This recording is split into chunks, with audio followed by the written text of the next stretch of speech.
होती हैं, जो भी उनको इश्यूज़ आते हैं, तो मैं मिड वीक सेशन के थ्रू उनकी क्वेरीज़ को सॉल्व कर रहा होता हूँ। तो ये मेरा सिंपल सा इंट्रोडक्शन है आपके लिए। तो आज का जो हमारा टॉपिक है वो है कि अगर कोई न्यू भी है जो क्रिप्टो को स्टार्ट करना चाह रहा है, तो उसके बेसिक उसको पता होने चाहिए, जो आज के हम सेशन में डिस्कस करेंगे। ठीक है? तो अच्छा, अ, ये मैंने अपनी तरफ से एक रखा है उसूल, क्योंकि जितना मैं इंटरेक्ट हुआ हूँ पब्लिक के साथ, तो मैंने ज़्यादा देखा है कि जो क्रिप्टो में ख़ास तौर पे लोग आ रहे होते हैं, ख़ास तौर पे वो बिना मतलब इस चीज़ को समझे, क्योंकि इसमें क्या है कि आपका अकाउंट ईज़िली बन जाता है थ्रू मोबाइल, आप उसको एक्सेस कर जाते हैं इतना ईज़िली। बाकी आपके अकाउंट्स, स्टॉक वगैरह को ट्रेड करने के लिए थोड़ा-सा मुश्किल है उसका प्रोसेस। मगर जब क्रिप्टो पे आती है बात, तो आप एप्लीकेशन डाउनलोड किया, आपने केवाईसी वगैरह किया, और अगर आप किसी के कहने पे जॉइन हुए हैं, तो उसने कोई अगर कॉइन आपको बता दिया, तो आप डायरेक्टली वो बाय कर लेते हैं। तो उसमें क्या होता है कि अगर आपने वो चीज़ सीख के नहीं की हुई, किसी के कहने पे की हुई है, तो अगर उसमें आपको स्टार्टिंग में ही प्रॉफ़िट आ जाता है, थोड़ा-सा भी प्रॉफ़िट आता है, तो वो ज़रा मतलब ना आपका कॉन्फिडेंट बढ़ा देता है कि ये कोई चीज़ मुझे ना मैजिक हाथ लग गया है जिससे पैसे बन पाएँगे। तो उसके बाद आपकी जो मतलब साइकोलॉजी है वो ऐसी होती है कि बस इधर पैसे लगाने हैं और मुझे इसमें से बनाने हैं, बहुत ईज़ी बन जाएँगे। तो इसमें एक डेटा है कि दुनिया में जो 90% नए ट्रेडर्स हैं, वो पहले 90 दिन में मतलब 3 महीनों में ही वो अपना पैसा ज़ाया कर देते हैं, लिक्विडेट कर देते हैं, ज़ीरो करके इस मार्केट से दूर भाग जाते हैं। तो यहाँ पे ये है कि जब भी आप किसी चीज़ को बिना समझे करेंगे, ट्रेड करेंगे, मतलब बिना किसी के सजेशन पे आपने अकाउंट बना लिया और ट्रेड करना स्टार्ट कर दिया, तो मोस्ट पॉसिबल है कि अगर आपने प्रॉफ़िट बना भी लिया है, तो भी आप उसको सस्टेन ना कर पाएँ। इवेंचुअली जाकर वापस मार्केट को देके लूज़ कर लें आप अपने फंड्स, और वो तो आप वापस देंगे प्रॉफ़िट, मगर आप अपनी जेब से जो लगाए हुए होंगे, वो भी देंगे। तो यहाँ पर हम एक गोल्डन एडवाइस है कि मार्केट में ट्रेड्स ढूँढना मुश्किल नहीं है। मगर अपने इमोशनल कंट्रोल और कैपिटल को महफूज रखना ही असल कामयाबी है, कि हम यहाँ पर अपने कैपिटल को भी महफूज रखने की कोशिश करते हैं, क्योंकि यहाँ पर ट्रेड्स तो बेतहाशा बनती हैं, डेली बेसिस पे बनती हैं। तो यहाँ पर अपॉर्चुनिटीज़ की कमी नहीं होती। मगर क्योंकि न्यूबी होता है, उसे लगता है कि बस आज पैसा बन रहा है, आज ही बना लूँ सब, तो इवेंचुअली वो इस वजह से लॉसेस करता है। तो ख़ैर ये एक ऐड ऑन था, बाकी हम अपने क्रिप्टो के बेसिक्स की तरफ अब चलते हैं। तो जो हमारा फर्स्ट मॉड्यूल है आज के टॉपिक का, वो है कि क्रिप्टो एंड ब्लॉकचेन के फंडामेंटल्स क्या हैं। मतलब बेसिक फंडामेंटल्स मैं आपको बताऊंगा कि डिजिटल ये जो एसेट करेंसी है, कि इसकी हकीकत और इसके पीछे मौजूद असल टेक्नोलॉजी क्या है। ब्लॉकचेन जो टेक्नोलॉजी है वो असल में है क्या, वो किस तरीके से काम करती है, तो उसको हम डिस्कस करेंगे आज।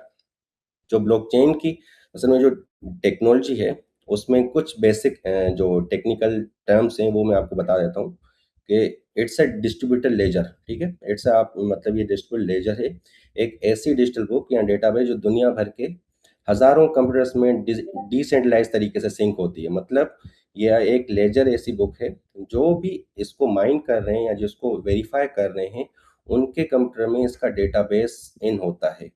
इसको आप ऐसे भी समझें कि एक गूगल शीट है, जो सबके पास जिसका एक्सेस है, उसमें सब देख तो सकते हैं उसको, मगर उसमें चेंजेस मतलब जो लिखी गई है चीज़ उसको चेंज नहीं कर सकते। कोई न्यू चीज़ उसमें ऐड ज़रूर कर सकते हैं। जब वो न्यू चीज़ ऐड करेंगे तो पिछले वाले वेरीफ़ाई करेंगे, उसको अगर वो चीज़ वेरीफ़ाई होगी तो वो उसमें ऐड हो जाएगी, वरना वो ऐड ही नहीं होगी। तो ये इस तरीके से इसका जो लेजर है वो काम करता है।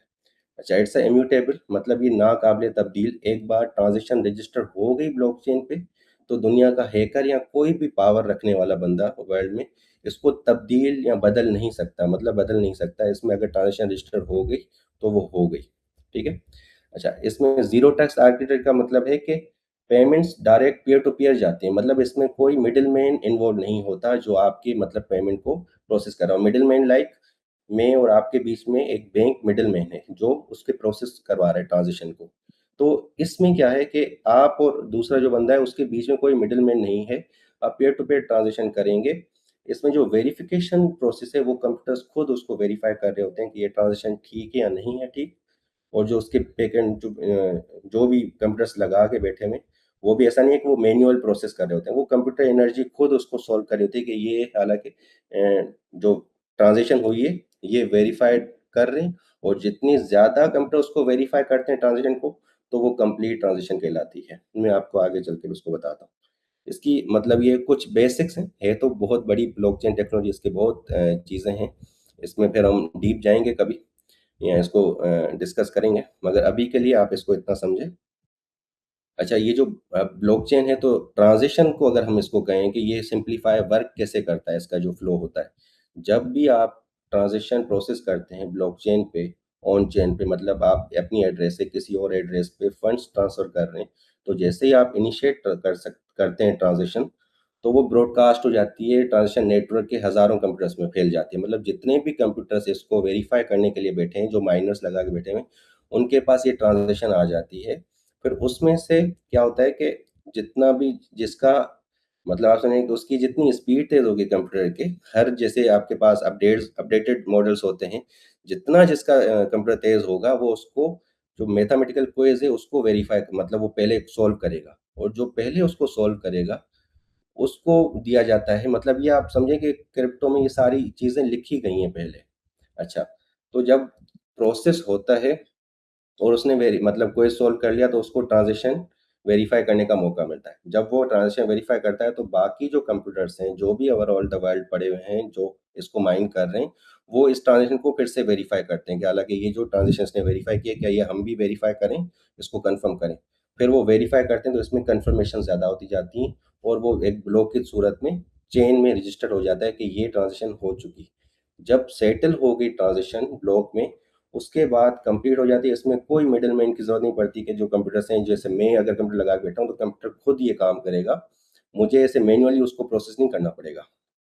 तो जब आपके पास एक ट्रांज़ैक्शन कंप्लीट हो गई, तो आपका जो फंड्स हैं, ये in a mile seconds, in a minutes की ये गेम होती है सारी में। तो आपको बताने में टाइम लग रहा है, मगर ये बहुत इंस्टेंट काम करती हैं सारी चीज़ें, ठीक है? तो असल में ब्लॉकचेन जो बैकएंड पे है, वो इस तरीके से ट्रांज़िशन प्रोसेस हो रही होती है। अच्छा, अब ब्लॉकचेन एक इसको है, हम कहें समझें कि ये टेक्नोलॉजी है। अब जो क्रिप्टो करेंसी है ना, वो इसका यूज़ केस है। ब्लॉकचेन इज़ अ टेक्नोलॉजी जिस पे क्रिप्टो करेंसी बनी हुई है। मतलब जो क्रिप्टो है, वो बैकएंड पे जो टेक्नोलॉजी यूज़ कर रहे हैं, असल में वो ब्लॉकचेन की टेक्नोलॉजी यूज़ कर रहे हैं। तो क्रिप्टो करेंसी में आपने बिटकॉइन, इथेरियम या कुछ मीम कॉइन्स के नाम ज़रूर सुने होंगे अगर।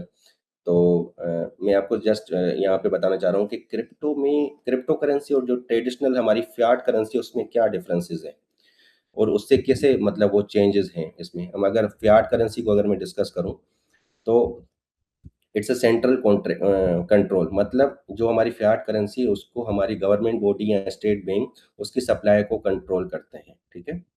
मतलब इट्स अ फिजिकल फॉर्म में जो हमारे पास नोट्स होते हैं, उसकी जो सप्लाई है या उसको जो ट्रस्ट बेस है, वो स्टेट बैंक या गवर्नमेंट दे रही होती है, ठीक है? मगर इसमें मसला क्या होता है कि वो उनके पास एक्सेस है जब एक चीज़ का, तो वो अनलिमिटेड प्रिंटिंग अगर करना चाहें उस करेंसी की, तो वो उस करेंसी की इन्फ्लेशन मतलब प्रिंटिंग उनके हाथ में है। मतलब वो सप्लाई बढ़ाना बढ़ाना चाहें जब भी, तो वो उस करेंसी की सप्लाई बढ़ा सकते हैं। सप्लाई बढ़ाने से क्या होता है, सप्लाई जब भी बढ़ती है आपकी, तो उस चीज़ की डिमांड अगर कम है सप्लाई से, तो उसकी वैल्यू इवेंचुअली गिरती है, ठीक है? तो इसको मैं आपके कुछ एग्ज़ाम्पल के थ्रू भी बताता हूँ। तो इन्फ्लेशन आती है और रुपी डॉलर की जो वैल्यू है, वो गिर जाती है इवेंचुअली।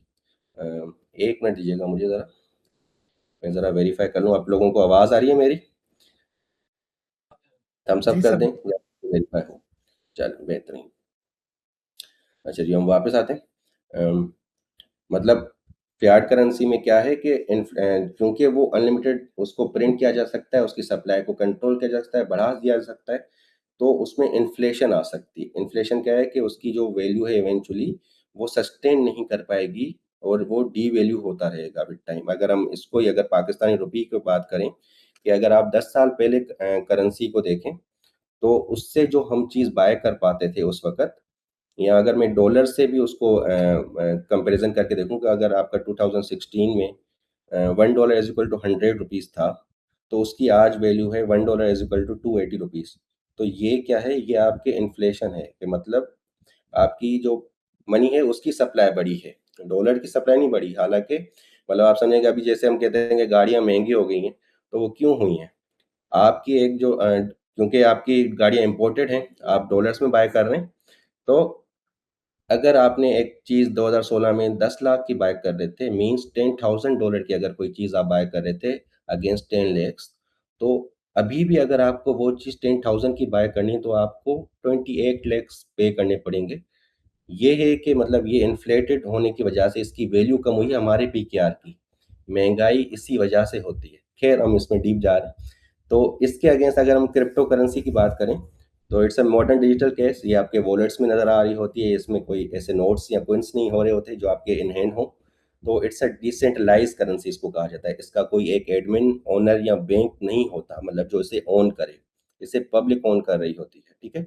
और ये बेस्ड ऑन डिजिटल मैथ है, मतलब ये सिक्योर क्रिप्टोग्राफिक कोड्स के मैथमेटिकल रूल्स पर चलती है। जो इसके रूल्स दिए गए हैं इसको, ये उसी पर चलती है, उसी से चेंजेस नहीं आते आ सकती उसमें। जो भी उसमें जो चीज़ें लिखी गई हैं, ये उसी पे ही वर्क करती है, ठीक है? तो इसमें प्री प्रोग्राम क्या है कि इसकी सप्लाई मतलब लिमिटेड रखी गई है। क्रिप्टो करेंसी की तो जो भी मतलब जो क्रिप्टो करेंसी लॉन्च कर रहा है, वो उसकी सप्लाई लिखेगा पहले कि भई मैं इन मतलब अनलिमिटेड सप्लाई रखूँगा या इसकी लिमिटेड सप्लाई रखूँगा। मगर अगर हम बिटकॉइन की बात करें तो सरमाया डॉट जहां हर फैसला बने सरमाया।